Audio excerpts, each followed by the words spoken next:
I have the very great honour of chairing the Global Partnership for Education, which is the big multilateral funder of school education in developing countries. We work with 60 of them around the world, and we're trying to solve a pretty big problem. 124 million children of primary and secondary school age don't get to go to school at all. They will never see the inside of a classroom, and we're working to change that. We've made a difference since the world said let's get serious about education in the year 2000.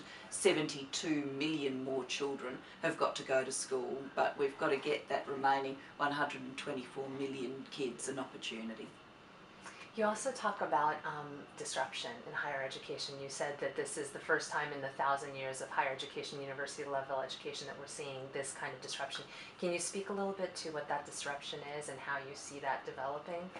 I'm personally fascinated by the change that's going on in university education and studying it closely. When we think universities started up, I think the first of them was the University of Bologna. I think that started in something like 1080 something. It's going to celebrate its 1000th anniversary very soon. And really across that 1,000 years, how much changed? Well, last century we hit the era of mass education. It was no longer just for the elites, but still the model was pretty much the same. Students, professors, going to lecture halls, research happening. Now we've hit the era where all of that is being disrupted, and we're going to see huge shakeouts. People will always want to go to institutions of very high prestige, Harvard, Yale, MIT, places like that. But I think for so many people, particularly mid-career changers who are looking for an extra qualification, this will be a time in which what it means to go to university will change. Online education will become, the way of the future. Credentialism itself will become under question.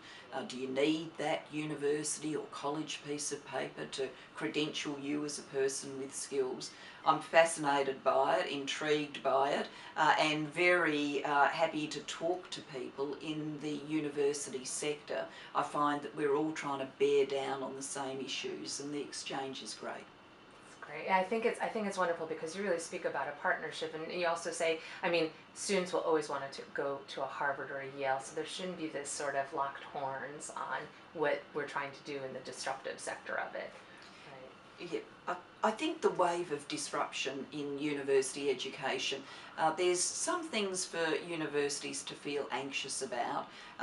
Great waves of change always bring some anxiety. But my sense is that this is an era of opportunity more than anything else. And, many universities of high quality and high prestige will continue pretty much as they are now. But there will be a lot of change, and much of it will be to enhance student experience, to enhance employability skills. And when we look back on this wave of disruption, we'll actually think it's brought more benefits than caused detriments. I think the word opportunity speaks a lot to who you are as a leader. You look at opportunities, and one of the places that you've done a great deal of that is in looking at Asia and what is happening, the major changes in Asia. What do you think the Western world can learn from those opportunities rather than fearing it? Opportunity versus containment, those kinds of things. Living in Australia, our region of the world, so I'll put that differently, sorry, I got lost in that concept. When I was growing up in Australia, we tended to look over Asia. We looked to the US, we looked to the UK, we looked to Europe. Now Australia looks to its own region of the world. And we do that because we are adjacent to the fastest growing middle class the world has ever seen.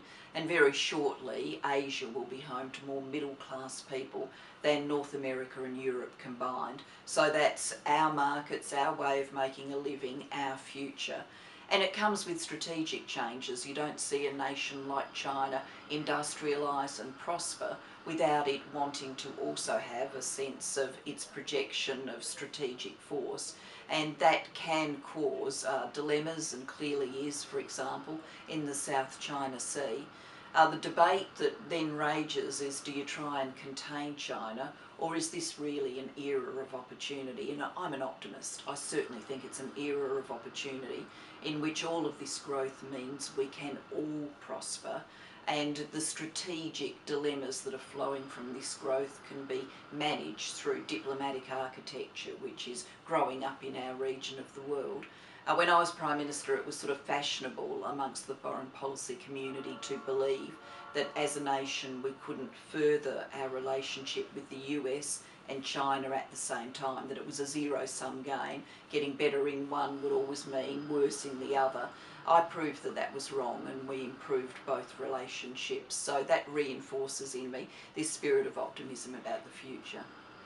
What advice do you have for young leaders, whether in the political realm or companies, who want to aspire to sort of that visionary view, to be global shapers, to be open and look at things from an opportunity standpoint rather just recoiling at, sort of what the difficulties are? I think for young leaders and for companies, it's very important to be studying the big trends in our world.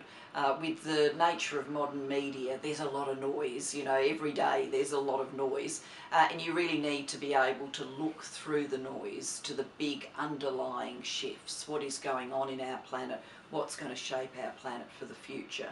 I think the rise of Asia is one of those underlying shifts. I think the security issues that we're seeing between what are regions of order and disorder, our world polarising between places that have governments that function and areas of disorder, and people wanting to move from the areas of disorder to areas of order, that's another big strategic shift for our world.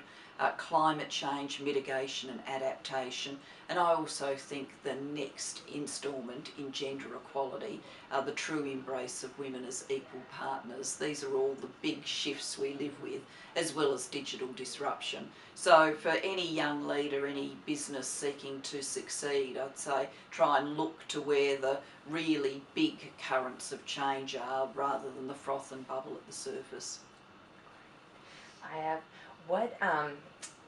What are some of the fundamental beliefs that you have about women that you believe are most often overlooked?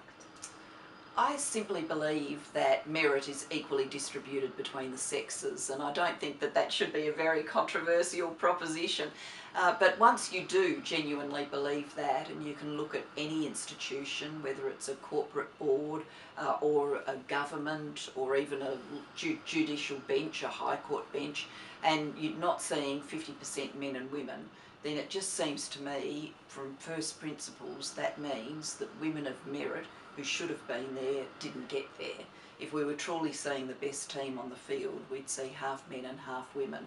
And so I think that then means we've got to look at the structural barriers, what stopped women getting there, and perhaps some of the internal barriers, because women do tend to second guess themselves more than men, and there's plenty of research now that men will go for it, whereas women will often hold themselves back, and really the lean in movement is about trying to overcome those internal barriers.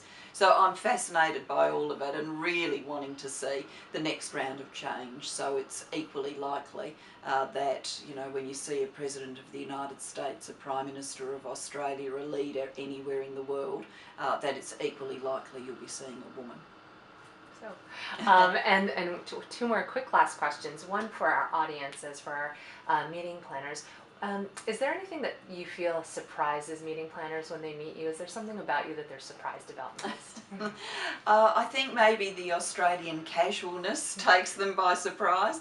I'm used to, being a leader in a nation where our cultural predisposition is to say, people shouldn't get above themselves. So Australian Prime Ministers don't tend to come with much kit or clobber or, airs of pretense given the standards of the world. So I hope that people find that casualness refreshing. I certainly